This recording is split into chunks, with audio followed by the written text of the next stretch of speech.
안녕하세요, 청취자 여러분. 오늘 저희와 함께 좀 특별한 이야기 속으로 들어가 볼 시간입니다. 여러분께서 보내주신 자료인데요. 권혁철 목사님이 요약하신 창세기 13장 아브라함 이야기입니다. 이걸 좀 깊이 파헤쳐 보려고요. 단순히 성경 이야기 다시 읽는 거 말고요. 그 안에 아브라함의 실수, 또 회복, 하나님과의 관계가 어떻게 변하는지 이런 걸 통해서 오늘 우리에게 필요한 지혜를 좀 찾아볼까 합니다. 네, 맞습니다. 보통 믿음의 조상 이렇게만 알고 있는데 그 아브라함의 굉장히 인간적인 모습이 있거든요. 실패도 하고 좌절도 하고요. 근데 그걸 딛고 일어서는 그 회복 과정. 이게 사실 수천 년 전 이야기지만 오늘을 사는 우리들, 여러분 삶에도 뭔가 울림을 줄 수 있지 않을까. 그런 걸 좀 같이 찾아보는 시간이 될 것 같습니다. 사실 그 믿음의 조상이라는 타이틀 뒤에 아브라함의 아슬아슬한 실수들이 있었다는 거 이게 참 흥미로운 점 같아요. 완벽하지 않았기 때문에 오히려 더 현실적으로 와닿고 우리에게 좀 용기를 준다고 할까요? 자, 그럼 이 흥미로운 이야기 한번 제대로 파헤쳐 보죠. 네. 어디부터 시작할까요? 이야기의 시작은 역시 가나안 땅이죠. 하나님이 가라고 하셔서 갔는데 도착하자마자 딱 마주친 게 풍요가 아니라 기근이었어요. 아주 심한 기근. 아니, 하나님의 약속 믿고 다 버리고 왔는데 현실은 굶주림의 위협이라니. 바로 여기서 아브라함의 첫 번째 큰 실수가 나오죠. 그렇죠. 하나님의 약속을 붙들기보다는 당장의 생존 문제, 인간적인 계산이 앞선 거죠. 그래서 애굽으로 내려가기로 합니다. 여기서 내려간다는 표현이 좀 중요해요. 성경에서 이게 단순히 지리적 이동만이 아니라 영적인 상태가 좀 하락하는 걸 의미할 때가 많거든요. 약속의 땅을 벗어나서 세상적인 풍요, 안전을 상징하는 애굽으로 갔다는 것 자체가 벌써 네, 이미 믿음의 길에서 살짝 벗어난 거죠. 게다가 애굽에 가서는 더 큰 실수를 하잖아요. 자기 목숨 지키려고 아내 사라를 누이라고 속이기까지 하니까요. 그 당시에는 아름다운 아내를 가진 남편이 위험할 수도 있었다고는 하던데 그래도 참... 네, 두려움 자체는 이해가 가요. 그 시대 상황이 그랬으니까요. 하지만 하나님의 보호하심을 믿기보다는 자기 꾀로 이걸 넘어가려고 한 거죠. 불신앙적인 모습이 드러난 겁니다. 정말 아찔한 순간이었을 텐데. 근데 여기서 하나님의 역할이 참 놀랍습니다. 아브라함이 그렇게 거짓말하고 믿음 없는 모습을 보였는데도 하나님은 그냥 내버려 두시지 않아요. 그렇죠. 오히려 애굽 왕 바로에게 재앙을 내리셔서 사라를 보호하시고 결국에는 아브라함 부부가 재산까지 다 챙겨서 애굽에서 나오게 하시잖아요. 이게 아브라함이 뭘 잘해서가 아니라 정말 전적으로 하나님의 신실하심 덕분이라고 봐야겠네요. 정확합니다. 여기서 우리가 꼭 봐야 할 게 바로 하나님의 언약적 신실하심이에요. 하나님은 아브라함이 약하든 자격이 있든 없든 상관없이 당신께서 먼저 맺으신 그 약속을 이루기 위해 일하신다는 걸 보여주시는 거죠. 아브라함은 아마 이 사건 통해서 엄청난 부끄러움을 느꼈을 거예요. 동시에 내 능력이나 지혜가 아니라 정말 하나님의 은혜, 그분의 보호하심만이 진짜 안전이구나. 이걸 아주 뼈저리게 체험했을 겁니다. 그냥 구출된 게 아니라 정말 값비싼 교훈을 얻은 셈이네요. 실패를 통해서 하나님이 어떤 분이신지 더 깊이 알게 된 계기랄까요? 네, 맞습니다. 자, 애굽에서 그렇게 쓰디쓴 경험, 또 하나님의 놀라운 개입을 겪은 아브라함이 다시 가나안 땅으로 돌아옵니다. 성경 기록이 아주 구체적이더라고요. 그냥 돌아온 게 아니라 베델에 이르며 베델과 아이 사이 곧 전에 장막 쳤던 곳에 이르니 그가 처음으로 제단을 쌓은 곳이라 그가 거기서 여호와의 이름을 불렀더라. 딱 이렇게요. 네, 그 지점이 중요하죠. 그냥 가나안 땅 아무데나 아니라 바로 그 장소, 하나님을 처음 제대로 만났던 곳, 첫 신앙의 자리, 거기로 돌아갔다는 거예요. 의미심장하네요. 맞습니다. 베델이 하나님의 집이라는 뜻이잖아요. 아브라함에게는 하나님과의 첫사랑, 첫 언약의 기억이 있는 영적인 고향 같은 곳이죠. 그가 애굽이라는 내려갔던 자리에서 다시 베델로 올라왔다는 건 이게 단순한 지리적인 복귀 이상이라는 거죠. 영적인 회복, 하나님과의 관계를 다시 바로 세우려는 그 의지를 보여주는 겁니다. 거기서 다시 제단을 쌓고 여호와의 이름을 불렀다는 것도. 그렇죠. 그 행위 자체가 제가 잘못했습니다. 다시 하나님 중심으로 살겠습니다 하는 신앙 고백과 같은 거죠. 애굽에서의 그 부끄러운 경험이 오히려 그를 더 간절하게 하나님을 찾도록 만든 거예요. 실패 후에 그냥 주저앉는 게 아니라 다시 처음으로 돌아가서 관계를 회복하려고 했다는 거. 이게 중요하군요. 마치 우리가 길을 잃었을 때 처음 출발했던 곳으로 가서 다시 방향 잡는 것처럼요. 네, 정확히 그렇습니다. 그런데 이렇게 회복하는 과정에서 아브라함에게 또 다른 시험이 찾아옵니다. 이번에는 물질적인 풍요 때문에 갈등이 생기네요. 애굽에서 나올 때 얻은 재산이랑 가축이 엄청 늘어나면서 같이 다니던 조카 롯하고 문제가 생긴 거죠. 목자들이 서로 좋은 풀밭 차지하려고 싸우기 시작한 거예요. 좀 주목해야 합니다. 애굽에서는 자기 목숨 하나 부지하려고 아내까지 속였던 사람이잖아요. 근데 이제 재산 문제로 다툼이 생기니까 완전히 다른 태도를 보여요. 어떻게 달라졌나요? 당시 사회 통념상 또 관계상으로 봐도 어른인 아브라함에게 우선 선택권이 있었을 텐데 그는 롯에게 먼저 땅을 고르라고 해요. 아주 파격적인 제안이죠. 성경 구절 그대로 읽어보면 내 앞에 온 땅에 있지 아니하냐 나를 떠나가라. 내가 좌하면 나는 우하고 내가 우하면 나는 좌하리라. 이렇게 말하잖아요. 와, 진짜 놀라운 변화네요. 자기 이익이나 권리를 먼저 내세울 수도 있었을 텐데요. 롯에게 그냥 다 양보하다니. 이건 그냥 뭐 사람이 좋아졌다, 인격이 성숙했다 이 정도 차원이 아닌 것 같은데요. 바로 그겁니다. 이게 이 이야기의 핵심 중 하나예요. 왜 이런 선택이 가능했을까? 바로 애굽에서의 그 실패와 하나님의 은혜를 통한 회복 과정에서 아브라함이 중요한 영적 교훈을 얻었기 때문이죠. 어떤 교훈이었을까요? 눈에 보이는 땅이나 재물이 진짜 가치나 안전을 주는 게 아니구나. 오직 보이지 않는 하나님, 그분의 약속만이 내가 진짜 의지할 대상이구나. 이걸 깨달은 거예요. 그러니까 더 이상 땅에 얽매이지 않게 된 거죠.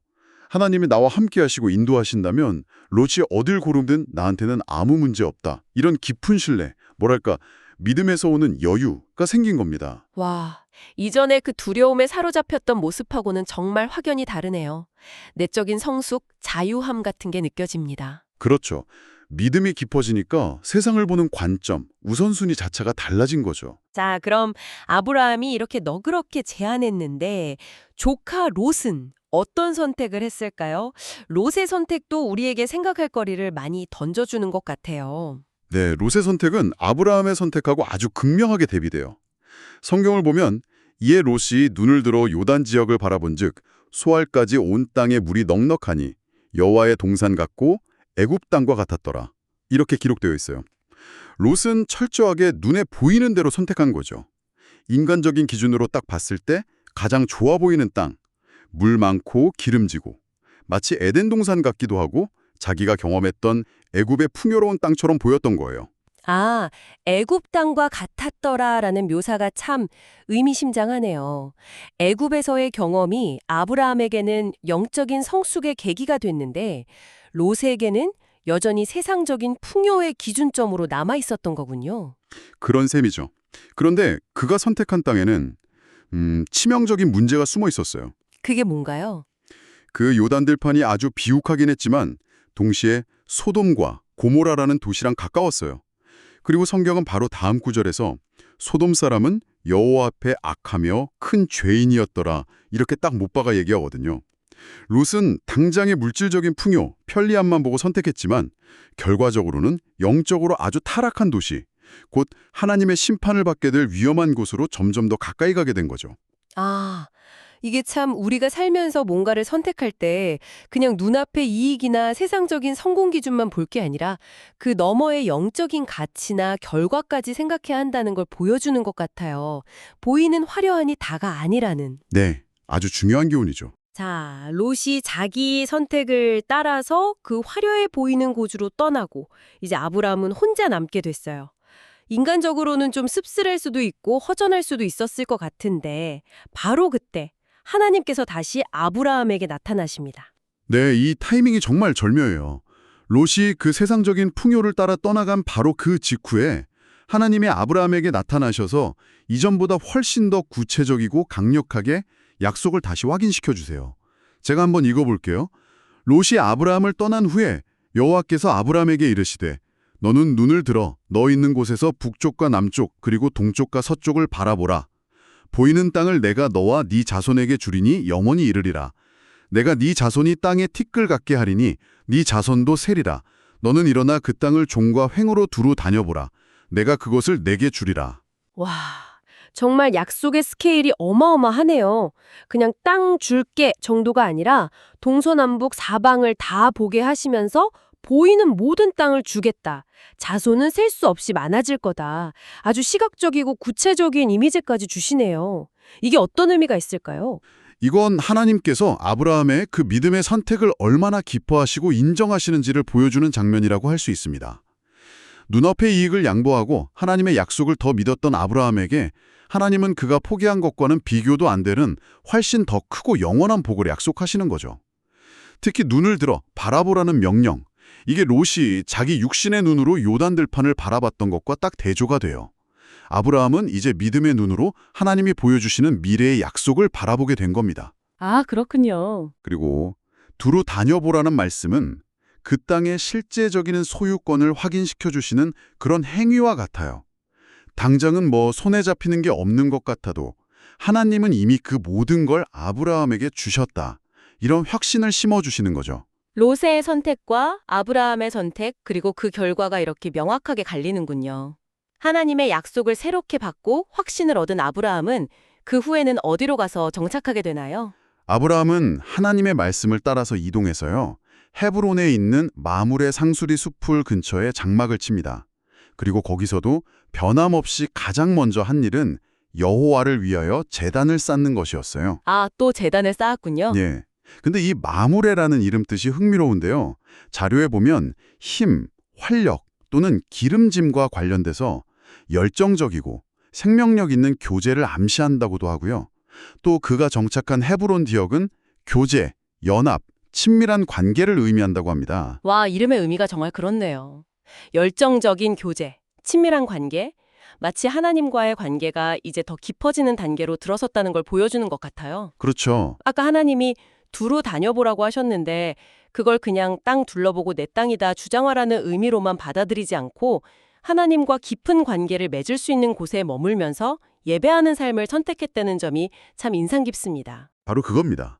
아브라함에게 이제 가장 중요한 우선순위는 더 이상 눈에 보이는 땅이나 물질적인 풍요가 아니었던 거예요. 애굽에서의 실패, 베델에서의 회복, 롯과의 분리, 이 모든 과정을 거치면서 그는 삶의 가장 중요한 가치가 바로 하나님과의 관계 그 자체라는 걸 깨달은 거죠. 그래서 그는 마므레, 즉 하나님과 열정적이고 친밀한 교제를 나눌 수 있는 곳에 머물러서 제단을 쌓고 예배하는 삶을 선택한 겁니다. 이것이 바로 아브라함이 진정한 믿음의 조상으로 세워져가는 과정의 핵심이라고 할 수 있겠죠. 그의 삶의 중심이 세상적인 것에서 하나님 중심으로 완전히 바뀐 것을 보여주는 겁니다. 오늘 이렇게 아브라함의 여정을 쭉 따라와 보니까요. 그가 처음부터 완벽한 믿음의 영웅 이런 게 아니었다는 사실이 오히려 큰 위로가 되고 또 도전도 되는 것 같습니다. 맞아요. 우리처럼 실수도 하고 두려워하기도 하고 잘못된 선택도 했지만 결정적인 순간마다 다시 하나님께로 돌아와서 방향을 바로 잡고 그 관계 안에서 성장해 나갔다는 점. 이게 중요한 거군요. 네, 그렇습니다. 완벽해서가 아니라 넘어졌을 때 다시 일어설 줄 알았기 때문에, 길을 잃었을 때 돌아갈 곳을 알았기 때문에 아브라함은 믿음의 조상이 될 수 있었던 거죠. 결국 믿음이라는 건 넘어지지 않는 상태가 아니라 넘어져도 다시 하나님을 향해 가는 그 방향성의 문제라는 것을 그의 삶이 아주 잘 보여줍니다. 방향성. 네, 그리고 그 방향성의 핵심에는 우선순위의 문제가 있는 거고요. 무엇을 더 가치 있게 여기고 무엇을 먼저 선택할 것인가. 아브라함은 결국 물질보다는 하나님과의 관계를, 세상적인 성공 기준보다는 하나님의 약속을, 눈에 보이는 현실보다는 보이지 않는 하나님을 예배하는 삶을 선택하는 법을 배웠던 거죠. 청취자 여러분, 오늘 아브라함 이야기를 들으시면서 어떤 생각 드셨나요? 혹시 지금 여러분도 아브라함처럼 예상치 못한 기근 같은 어려움 속에서 잠시 길을 잃고 애굽 같은 세상적인 방법을 좀 기웃거리고 계시진 않은지. 혹은 롯처럼 그냥 눈앞의 화려함, 이익만 쫓다가 더 중요한 가치를 놓치고 있지는 않은지 한번 돌아볼 필요가 있겠습니다. 네. 중요한 건 지금 어떤 상황에 있든지 아브라함처럼 다시 베델과 아이 사이, 그러니까 여러분이 하나님을 처음 만났던 그 순수한 신앙의 자리, 혹은 여러분 삶의 가장 근본적인 가치를 처음 발견했던 그 초심의 자리로 돌아갈 수 있다는 거죠. 맞습니다. 실패가 끝이 아니고요. 얼마든지 새로운 시작을 위한 디딤돌이 될 수 있습니다. 그리고 돌아가는 것에서 멈추는 게 아니라 아브라함이 만물의 상수리 숲을 아래에서 하나님과 깊고 친밀한 교제를 나누면서 예배했던 것처럼 우리도 삶의 중심에 다시 하나님과의 관계 혹은 우리가 추구하는 가장 소중한 가치를 회복하고 거기에 좀 집중하는 시간이 필요한 것 같습니다. 네, 그것이 바로 이 흔들리는 세상 속에서 우리를 굳건하게 세워줄 진짜 힘이 될 테니까요. 자, 그럼 오늘 탐구를 마무리하면서 마지막으로 생각해 볼 질문을 하나 던져주시죠. 네, 아브라함에게 베델과 mamre가 회복과 교제의 중요한 영적 장소였잖아요. 그렇다면 오늘 여러분에게 있어서 영적으로나 혹은 삶의 의미에서 다시 돌아가야 할 그 자리는 어디일까요? 그리고 여러분 삶 속에서 혹시 무너졌거나 좀 소홀해졌던 부분, 그래서 다시 정성껏 쌓아 올려야 할 재단, 그러니까 회복해야 할 가장 중요한 가치나 관계는 무엇인지 한번 깊이 생각해 보시는 시간을 가져보시면 어떨까요?